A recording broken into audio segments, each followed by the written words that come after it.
తేటతలం అయిపోయింది కదా. క్రిస్టల్ క్లీన్గా ఎవరు బండారం బయటపడిపోయింది కదా. ఇప్పుడైనా సరే ఇంక రేపు రాత్రికో సాయంకాలం పెడతారన్నమాట.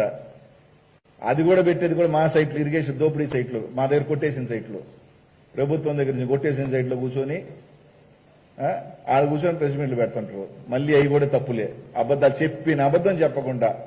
ఈరోజు మిమ్మల్ని అడుగుతున్నాను సార్, 55,000 దాంట్లో 32,000 కోట్లు బాకీ ఉంటే ఇంకా కట్టాల్సి ఉంటే కొట్టేశారంటే అదే ఇరిగేషన్ సైటే కదా. అక్కడున్న ఆటోనగర్ తెలుగుదేశం పార్టీ ఆఫీసర్ స్వాధీనం చేసుకుంటాను చెప్తున్నా.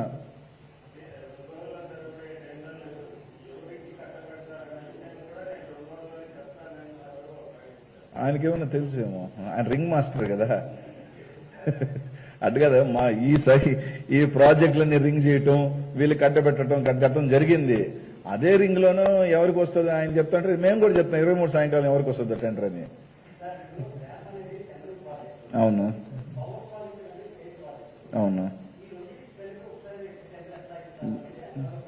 దాన్ని ఏముంది సార్, ఇప్పుడు రెండు కలిపి ఇవ్వకూడదు అని ఎక్కడా లేదు కదా.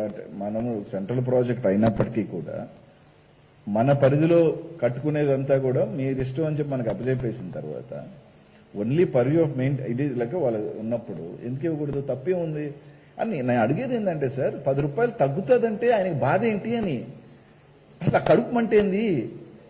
ఇప్పుడు వాళ్ళు ఏమంటున్నారు, ప్రాజెక్ట్ పెరుగుతుంది అంటున్నారు, మేము ప్రాజెక్టు తగ్గుతుంది అని చూపించాం.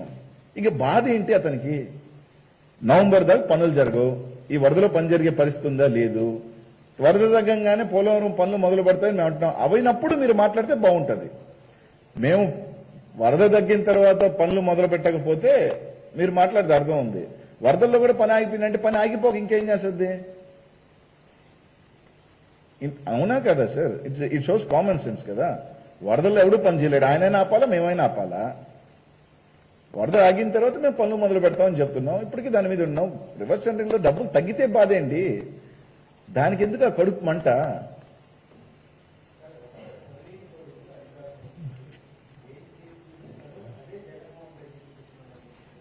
సార్ ఏం చేసి చూపించాడు జగన్మోహన్ రెడ్డి గారు? స్టార్టింగ్ నిన్నే చూసాం, ప్రభుత్వానికి ఆదాయం చేశాడు 60 కోట్లు. అదే మీరేంటే ఆ 58 కోట్లు ఇప్పుడు ఎవరి జోబులోకి పోయి ఉంటాయి? ఆ 58 కోట్ల రూపాయలు ఎవరి జోబులోకి పోయి ఉంటాయి? ఏ బాబు జోబులోకి పోయి ఉంటాయి? పెద్దబాబా, చిన్నబాబా, ఇంకో బాబా? అవునా కాదా? ఈరోజు 58 కోట్ల రూపాయలు ట్రాన్స్పరెంట్ గా ప్రభుత్వానికి ఆదాయం చేసింది ఎవరు? జగన్మోహన్ రెడ్డి గారు కదా, మన ముఖ్యమంత్రి గారు కాదా? ఈ రాష్ట్ర ప్రజలు ఇచ్చిన మ్యాండేట్ 157 సీట్స్. ప్రజల మ్యాండేట్ కన్నా ఏది ముఖ్యం కాదు సార్. డెమోక్రసీలో ప్రజల మ్యాండేట్ ఇస్ ద హైయెస్ట్. 150 సీట్లు మాకు ఇచ్చి, ఒక సీట్ ఇచ్చి 23 సీట్లు మీకు ఇస్తే ఇంకా సిగ్గు లేకుండా మీ పాలన మీద ప్రజలు ఇచ్చిన మ్యాండేట్ని కూడా ఇది లేకుండా మళ్ళీ మాట్లాడితే ఎట్లా సార్?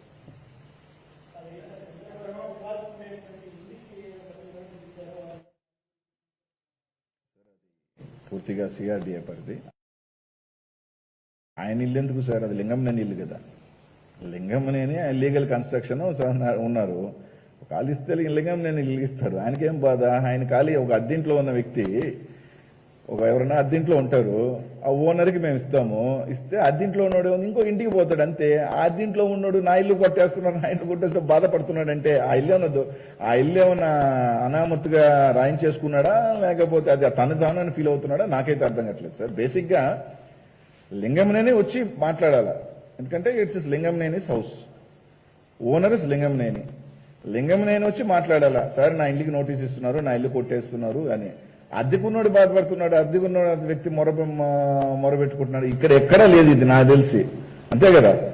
అద్దెకున్న వాళ్ళు ఎందుకు బాధపడాలా? ఇక్కడ ఇంకో ఇంటికి పోతారు.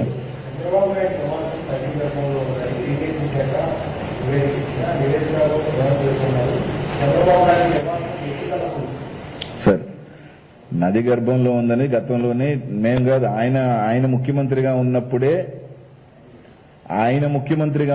ఇరిగేషన్ శాఖ అధికారులు సార్ అది ఇల్లీగల్, అక్కడ తెచ్చి ఉండేదానికి పర్మిషన్స్ లేవు అప్పుడే చెప్పారు. సో మేము చెప్పింది కాదు, ఆయన ముఖ్యమంత్రిగా ఉన్నప్పుడు అధికారులు చెప్పారు. వాళ్ళు అన్ని అడ్డదిడ్డమే, అధికారులు మేము చెప్పి విన్నారు కదా, అయినప్పుడు చెప్పారు అంతే. ఓకేనా?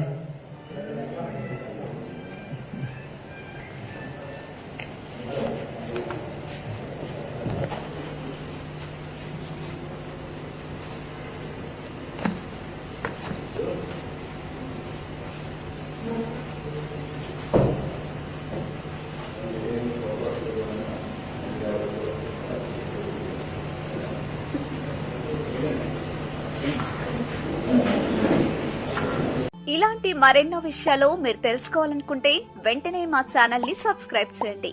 ఈ వీడియోని మీ మిత్రులతో షేర్ చేసుకోండి.